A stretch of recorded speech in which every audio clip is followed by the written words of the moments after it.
PEC do orçamento, vamos lá. Segue para análise do Senado Federal a proposta de emenda à Constituição que obriga o governo federal a executar todos os investimentos previstos no orçamento.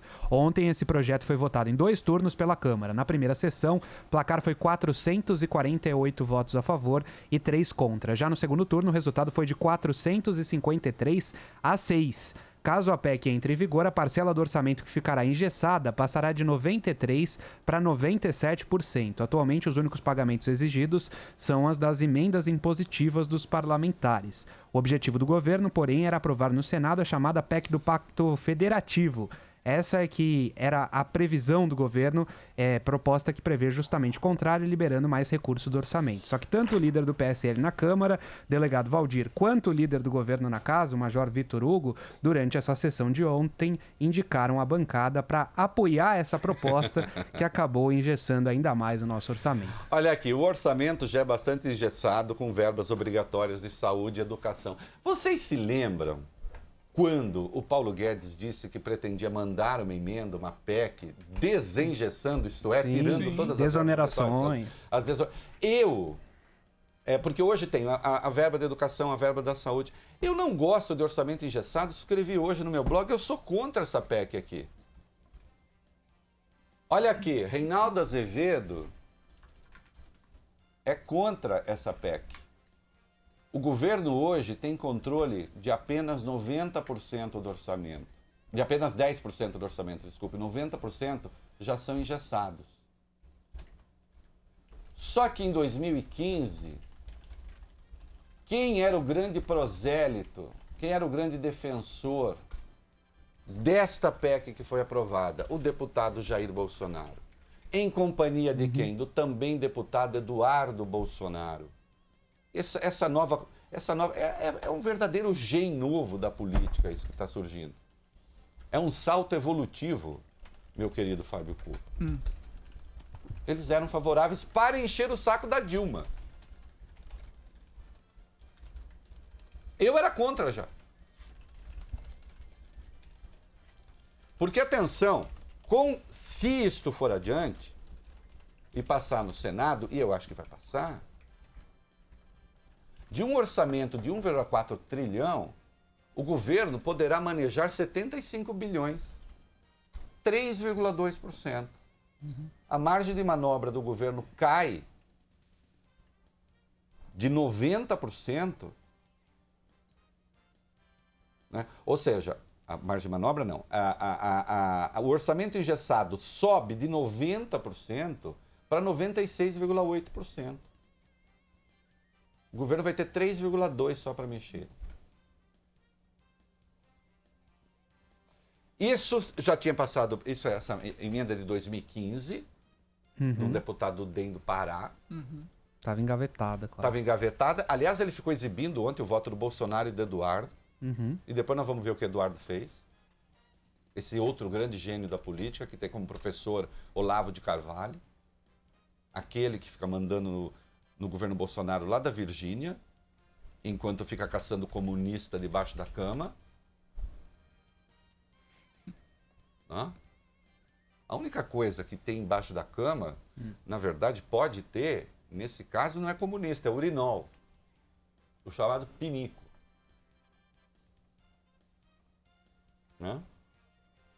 Mas aí, resolveram tirar... Atenção, todos os líderes, todos, porque quando você pega um troço e põe para votar, os líderes têm que concordar, pelo menos a maioria. Neste caso, foi unanimidade. Sim. Incluindo o líder do PSL, o delegado Valdir. Disse, não, vamos votar. Vamos votar. Isto se deu no dia em que Bolsonaro, com o Brasil ardendo, foi ao cinema. Que até botei esse título no meu blog, aliás, sugestão da minha querida esposa, como se diz, da minha mulher. Matou a reforma e foi ao cinema, fazendo de conta que nada estava acontecendo. No fim de semana ele recebeu o Major Vitor Hugo, líder do governo, na Câmara, com quem ninguém fala, de bermuda e camiseta da seleção, e um mocassim lá, que eu inclusive, deixa eu dar uma sugestão aqui, pensando nas mulheres desses homens. Ou usa uma Havaiana, pode ser outra marca, Havaiana é marca, né? Usa uma sandália dessa de tira, um troço aberto, não usa mocassim sem meia. Mocassim sem meia dá chulé. Dá chulé. É um horror. Um horror. Da frieira. Eu não tenho chulé, eu sou uma pessoa sem chulé. Isso aqui, uma pessoa assim que acabou de dar os parabéns para a mulher falar, tem que ter, né? Porque senão a mulher fala em mentira, chulezento, fedido. Não, não tenho chulé.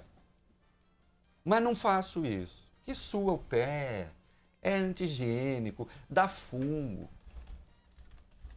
Fungo no pé, tudo bem, o problema é ter fungo na cabeça. Estão fazendo de conta que nada está acontecendo, não é? Emite mensagens mal criadas para os deputados, falando, não, aqui é nova política, todo mundo quer ficar fazendo troca-troca e não sei o quê, e fisiologismo e não sei o que lá. Assessor do presidente convocando as massas aí nas ruas contra o Congresso, e fica tudo por isso mesmo. Presidente retuitando mensagem, análises de jornalistas alinhados, que de resto estão erradas, mas até aí o erro de um jornalista é o erro de um jornalista. Quem reproduz o erro, inclusive com uma carga ofensiva, aí está fazendo uma escolha. Não é? Foi uma resposta? Foi uma resposta. Aliás, foi a pior derrota que o governo teve. Nenhum governo do mundo tem um orçamento tão engessado assim. Eu estou dizendo, eu sou contra. Sabe por que cada vez mais as pessoas vêm para cá? Porque isso aqui não é um programa sectário. Foi uma derrota do governo, eu sou contra. Que é ruim para o Brasil. Agora, eu estou dizendo que o Legislativo precisa de respeito, que é preciso ter alguém para negociar com o Legislativo. Vai trabalhar, Bolsonaro! Vai trabalhar. Outro dia eu escrevi um texto assim, um cara até copiou, colou o negócio, não tem problema, pode copiar à vontade, não é a primeira vez. Vai trabalhar! Você não foi eleito para ficar reconstruindo o passado, para ficar relendo o passado. Passado que você nem viveu. Que é outro, fica exaltando a ditadura, ele nem viveu a ditadura. Nem viveu, nem combateu. Não sabe nada. Tá aí. E aí o Eduardo Bolsonaro, esse novo gênio que se alevanta na política, ele resolveu votar a favor da emenda e contra o governo, portanto. E nós vamos ver o que ele falou. E aí usa a tática que o avestruz não usou. Porque o avestruz, coitado, ele é mal falado. Sim. Mal falado. Se o avestruz, escrevi hoje, fizesse o que dizem que ele faz, não haveria mais avestruzes. O avestruz, quando está em perigo, coitado, ele faz o quê? Em vez dele correr com aquelas patas gigantes que ele tem, com aqueles músculos, você já viu a perna de um avestruz? É gigante. Uma vez eu fui num lugar que tinha avestruz, fiquei com medo. O bicho vem pra cima. Imagina tentar parar na corrida. Exatamente. A força. Aí fala até o mito que o avestruz enfia a cabeça no buraco e fica com a bunda pro ar. Bom, não teria mais avestruz. Não na natureza. Evidentemente ele tá lá pegando bichinho, comendo alguma coisa. Agora, o governo preferiu enfiar a cabeça no buraco, fazer como o avestruz não faz, e dizer assim, não é uma derrota do governo. Como não é uma derrota do governo? Porque de resto, às vezes, nem os políticos leem aquilo que eles aprovam. Não, isso aqui é para daqui a 4 anos. Não! A emenda muda duas coisas. Duas coisas. O plano plurianual, o chamado PPA, que é o plano em 4 anos, e muda a lei de diretrizes orçamentárias, que é o orçamento já do ano seguinte. Portanto, vale para 2020, se for aprovado no Senado. E agora que o governo já disse que não foi derrotado, que para ele tanto faz, então não tem por que tentar derrubar no Senado. Mas vamos ao que o Eduardo falou, vai.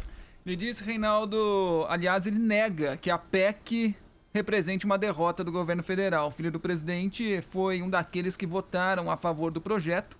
Eduardo Bolsonaro disse que nunca foi intenção do Palácio do Planalto fazer do Legislativo um refém por meio de emendas orçamentárias. O deputado lembrou até que o pai já havia apoiado a PEC do orçamento impositivo em outra ocasião. Para o deputado, a votação é um símbolo à independência entre os três poderes. Eduardo, é um conjunto de asneiras tão formidável que, assim, ô Eduardo, isso nem errado é, companheiro. Isso nem errado é. Você conhece a categoria das coisas que nem erradas são? Aliás, esse governo está se tornando especialista em fazer coisas que nem erradas conseguem ser. E eu fui professor durante um bom tempo. Muitas vezes você faz uma prova, faz uma pergunta, o aluno faz uma objeção, são coisas erradas que estão no tema. Certo? Uhum. Coisa errada que está no tema. O cara vai lá fazer uma equação, erra o sinal, não sei o que, ele estava indo bem, o raciocínio está certo. E um bom professor, inclusive, tem de verificar essas coisas. Se o erro é um erro no tema ou fora do tema. Né? Há erros que merecem. Uma equação matemática, por exemplo, não é só o resultado final que importa, a trajetória também importa. Até porque se o cara acerta o resultado final sem mostrar a trajetória, precisa ver se ele não colou. Né? Ou se estamos dentro de um outro gênio. E há as coisas, Eduardo, que nem erradas são. Que é isso. Isso não é nada. Né? Foi derrota, sim. E se não reconhecer como derrota, aí vai acabar fazendo porcaria de novo, que é o que vocês mais vêm fazendo. E aí o mercado... Pois é, tio Reizinho, né? Meu vice, não teriam perdido dinheiro. É claro que tem especulador também, claro que está falando assim, eu não, Reinaldo, se eu te ouvisse, eu não ia ganhar dinheiro dos trouxas. Ah, bom! Aí sim. Agora percebeu, vai lá. Tanto o dólar quanto a bolsa. O dólar fecha com a maior cotação em quase 6 meses depois da aprovação da PEC do orçamento na Câmara. A moeda americana subiu 2,27%, cotada a R$ 3,95, maior valor desde 1º de outubro. Já a Bolsa de Valores de São Paulo fechou em queda de 3,57%, no nível mais baixo desde janeiro. Outro dia eu falei aqui que a coisa da Bolsa era irrealista, um monte de gente ficou bravinha. Ai, tá torcendo contra. Olha pra mim. Torcendo contra o meu país? Por quê?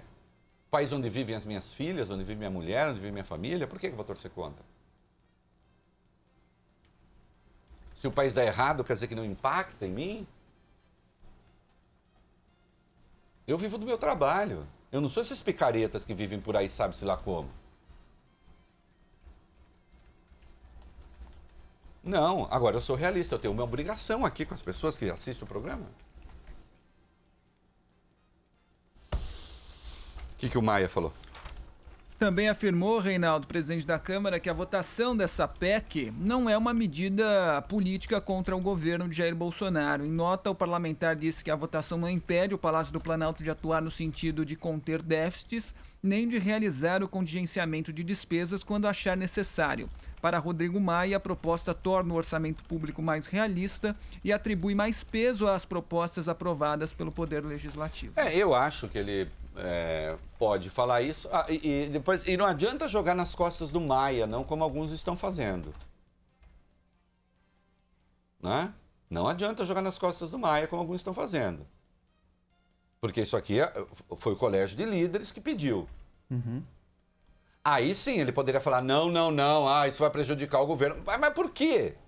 Mas por que ele vai se indispor com o colégio de líderes, quando o presidente no dia anterior tinha espalhado um tweet contra ele, Maia? Sugerindo que a velha política, que ele reagia porque o sogro dele foi preso, que nem é sogro exatamente, nem é do mesmo grupo político.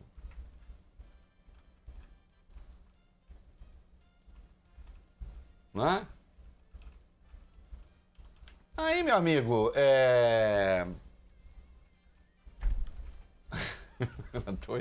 Tem uma outra música do Newton César também, que chama Amor, Amor, assim, amor, amor, amor. é o seguinte, tá assim, ele estava junto com o presidente e tal, e aí, como é? E quando eu mais precisava, você não estava, né? E eu chamei por ti, mas você não estava. Quando o Maia precisou do presidente, precisava do presidente presente para aprovar a reforma da Previdência, que é um projeto do governo. Do governo. Não estava. Deixa o cara na mão e ainda o demoniza. Onde é que vocês aprenderam a fazer política? Não aprenderam, a verdade é essa. E não ouve as pessoas que sabem fazer. Prefere chutá-las.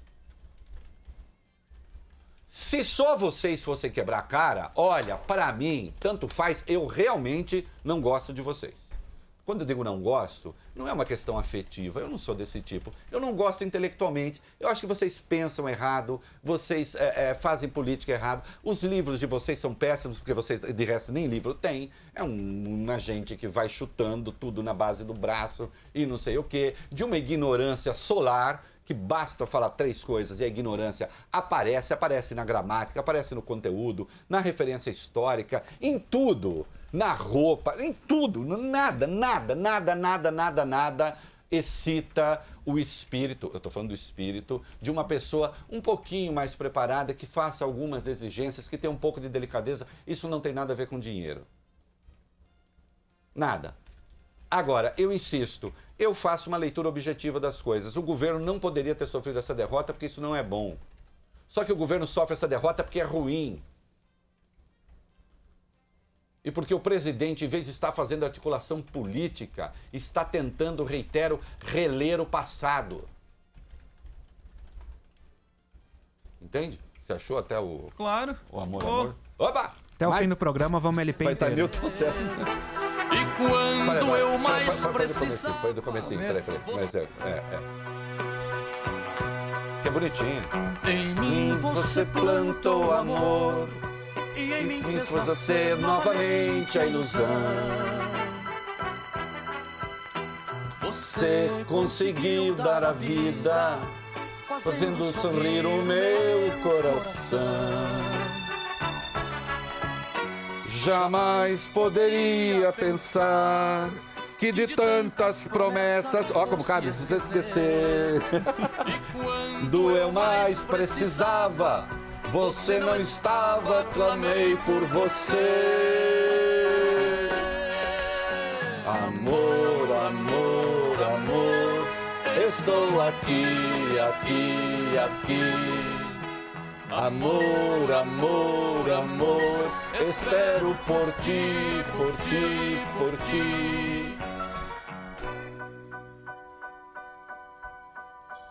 Você me levou por caminhos, tirando os espinhos, só flores deixou. Era pra ser assim.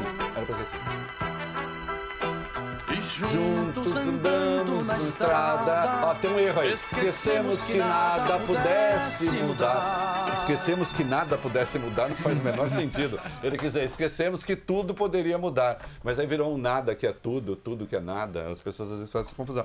Podia estar assim. E, no entanto, não está. E aí as coisas começam a dar errado. Daqui a pouco nós vamos ver o Maia, o Mário Guedes, fazendo também o que não deve. É incrível. Até quem é bom. O negócio é o seguinte, você começa a andar com gente ruim, você começa a fazer ruindade. Sim, pode ter gente boa andando com gente ruim? Até pode. Mas, entendeu? Tanto os seus aliados... Olha, deixa eu dizer uma coisa. Os aliados muito bons melhoram as pessoas. Aliados muito ruins acabam piorando as pessoas. Né? E até, às vezes, quando o adversário é muito ruim, piora a qualidade da sua crítica. Eu procuro sempre tomar muito cuidado com a qualidade da minha crítica, porque como o adversário é muito ruim, adversário intelectual, que não é político, eu não faço política, é preciso tomar cuidado para que a sua crítica também não se rebaixe. Fazendo as devidas extensões, como eu estou fazendo agora. Eu jamais teria votado sim esse projeto. É ruim para o Bolsonaro, mas é ruim para o Brasil também. Agora, contra um bando de trapalhões, há pouca coisa a fazer.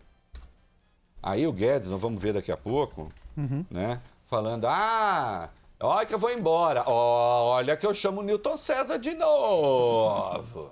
Deve ter alguma música, eu acabo lembrando. Tem uma lá que ele fala, é cedo para dizer adeus, o lenço branco da partida, né? O que o Onyx falou? Ministro da Casa Civil nega que a aprovação da PEC do orçamento seja uma derrota para o governo, assim como o filho do presidente Jair Bolsonaro, Eduardo Bolsonaro. Deixaram um almoço com líderes evangélicos em Brasília. Onyx diz que a aprovação do texto é uma vitória da autonomia do parlamento brasileiro. Segundo o ministro, quanto mais puder ser compartilhado o orçamento público entre o parlamento, que representa a sociedade, e o governo, que tem a missão de executar, melhor. Então o Guedes é um idiota, se isso for verdade. Que o Guedes queria desvincular, inclusive, as receitas de saúde e educação. Você fazer de conta que não perdeu não quer dizer que você não tenha perdido. Você pode sair do 7-1 contra a Alemanha, que segundo uma amiga minha abriu um portal, e a gente entrou no portal e não saiu nunca mais, a gente continua ainda quem sabe tenha do outro lado, né? Mas por enquanto nós entramos naquele portal e eu me lembro aqui da Divina Comédia do Dante, né? Dizendo, vós que entrais, deixai fora toda a esperança, não é isso? Momento cultural. No inferno. Tem aquela mensagem, Reinaldo, que é maravilhosa, do Petkovic, ex-jogador de futebol, depois da eliminação do Brasil na Copa de 2010, na África. Ele escreveu, ânimo, galera, tudo vai melhorar depois da Copa de 2014. Então. E aí aconteceu o que aconteceu. Né? Aí aconteceu o que aconteceu. Entende? Aí teve o 7-1, que abriu o portal da decadência, e a gente não sai. E fica lá. Tá difícil. Né? Tá difícil. Eu não sei se a gente precisar meter um 7-1 na Alemanha de volta, aí vai ser meio ruim também, que... Né? Eu acho que é o seguinte, a gente precisa fazer as escolhas certas. Isso não é má sorte, é fazer a escolha errada. Tem um texto maravilhoso de um inglês conservador, Theodore Dalrymple. Eu, inclusive, fiz a orelha de um dos livros dele no Brasil. Né, em defesa do preconceito, que não é o que parece, obviamente. Né? Eu fiz a orelha. Theodore Dalrymple. Né? Se escreve Theodore Dalrymple com um psilão. Né? Dalrymple. Momento cultural. Ele conta a história de uma senhora, ele é psicanalista, psiquiatra, na verdade, era, né? Serviço público inglês. E, caramba, atravessei horário. Mas rapidamente. Aí a mulher chegou e falou para ele, eu quero tomar Prozac. Fluoxetina, que é o nome da substância. Aí ele falou, a senhora quer tomar fluoxetina porque, não, porque estou muito deprimida, tal, não sei o quê. E aí ele quis ouvir um pouco a vida dela. Ela tinha casado com um sujeito que enchia ela de porrada, teve 2 ou 3 filhos com o cara, enchia ela de porrada, ela cansou, largou dele, não sei o quê e tal. Aí ela casou com um traficante de droga. Fez mais 1 ou 2 filhos, não sei o quê, também teve que largar porque o cara era um bandido e depois ela arrumou finalmente um outro marido ruim também que não prestava. E ela estava muito deprimida. Aí ele falou, minha senhora, a senhora não precisa de Prozac, a senhora precisa fazer as escolhas certas. Ou pelo menos parar de fazer as escolhas erradas. Então não vem falar que o Brasil tem má sorte, que o urubu posou na nossa sorte. Eu preciso aprender a fazer escolhas. Se houver alguém, eu não aceito que alguém se diga surpreso com o que está aí. Não se tiver um mínimo de informação. Que eu não estou. Você é porque eu votou no PT? Não, eu votei no Meirelles. Eu votei num cara que teve menos votos do que o Cabo da Ciolo. Porque eu achava que ele ia ganhar? Não. Eu sabia que ele ia perder. Mas é que certas coisas eu não faço.